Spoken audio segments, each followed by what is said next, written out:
പരിശുദ്ധ പരമാദിവ്യ കാരുണ്യത്തിന് എന്നേരവും ആരാധനയും സ്തുതിയും പുകഴ്ചയും ഉണ്ടായിരിക്കട്ടെ.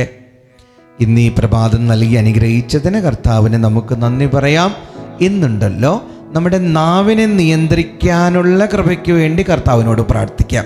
അതായത് കർത്താവിന് ഇഷ്ടമില്ലാത്തതൊന്നും നമ്മുടെ ഈ നാവ് കൊണ്ട് പറയാതിരിക്കാനുള്ള കൃപയ്ക്ക് വേണ്ടി നമ്മൾ പ്രാർത്ഥിക്കണം. നോമ്പ് കാലഘട്ടമല്ലേ, ചിലപ്പോൾ നമ്മൾ ഇറച്ചി മീനും മുട്ടയും എല്ലാം ഉപേക്ഷിച്ചിട്ടുണ്ടാവും. പക്ഷെ നാവിൽ നിന്ന് വരുന്നത് വളരെ മോശമായ വാക്കുകളാണെങ്കിൽ ആ നോമ്പ് കൊണ്ട് എന്തർത്ഥമുണ്ട്? അപ്പം അതുകൊണ്ട് നമ്മുടെ നാവിനെ നമുക്കിന്ന് നിയന്ത്രിക്കാം. ഇന്ന് മാത്രമല്ല, നോമ്പ് കാലഘട്ടത്തിൽ മാത്രമല്ല, മുന്നോട്ടുള്ള ജീവിതത്തിൽ നമ്മുടെ നാവിനെ നിയന്ത്രിക്കാൻ.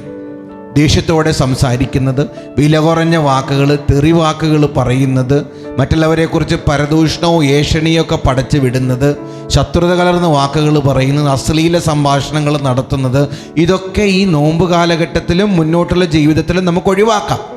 കാരണം ഇത് നാവിലൂടെ നമ്മുടെ ആത്മാവിനെ അശുദ്ധമാക്കും.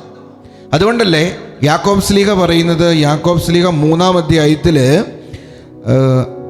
6-ാം വാക്യം, നാവ് തീയാണ്, അത് ദുഷ്ടതയുടെ ഒരു ലോകം തന്നെയാണ്. നമ്മുടെ അവയവങ്ങളിൽ ഒന്നായ അത് ശരീരം മുഴുവനെയും മലിനമാക്കുന്നു. നരകാഗ്നിയാൽ ജ്വലിക്കുന്ന ഈ നാവ് പ്രകൃതി ചക്രത്തെ ചുട്ടുപഴുപ്പിക്കുന്നു. നാവ് ചെറിയ അവയവ, പക്ഷെ നാവ് തീയ. വാളുകൊണ്ട് നമുക്ക് ഒരേ സമയം ഒരാളെ വെട്ടാൻ പറ്റുള്ളൂ, പക്ഷെ നാവ് കൊണ്ട് നമുക്ക് ഒത്തിരി പേരെ കൊന്നുകളയാൻ പറ്റും, ഒത്തിരി പേരെ നമുക്ക് തകർത്ത് കളയാൻ പറ്റും, ഒത്തിരി പേരെ നമുക്ക് മുറിപ്പെടുത്താൻ പറ്റും, ഒത്തിരി പേരെ നമുക്ക് നശിപ്പിക്കാൻ പറ്റും. അപ്പം അതുകൊണ്ട് നമ്മുടെ നാവിനെ നമ്മൾ പ്രത്യേകിച്ച് സൂക്ഷിക്കണം. കുടുംബത്തിലൊന്നും മാതാപിതാക്കൾ അശുദ്ധമായ വാക്കുകൾ പറയരുത്. മക്കളതെല്ലാം കേട്ട് പഠിക്കുന്നുണ്ട്. ഇന്ന് നീ നിൻ്റെ ജോലി സ്ഥലത്തായിരിക്കുമ്പോൾ കണ്ടുമുട്ടുന്ന വ്യക്തികളോടൊക്കെ സൗമ്യമായി നല്ല വാക്കുകളിലൂടെ സംസാരിക്കാനായിട്ട് സാധിക്കട്ടെ.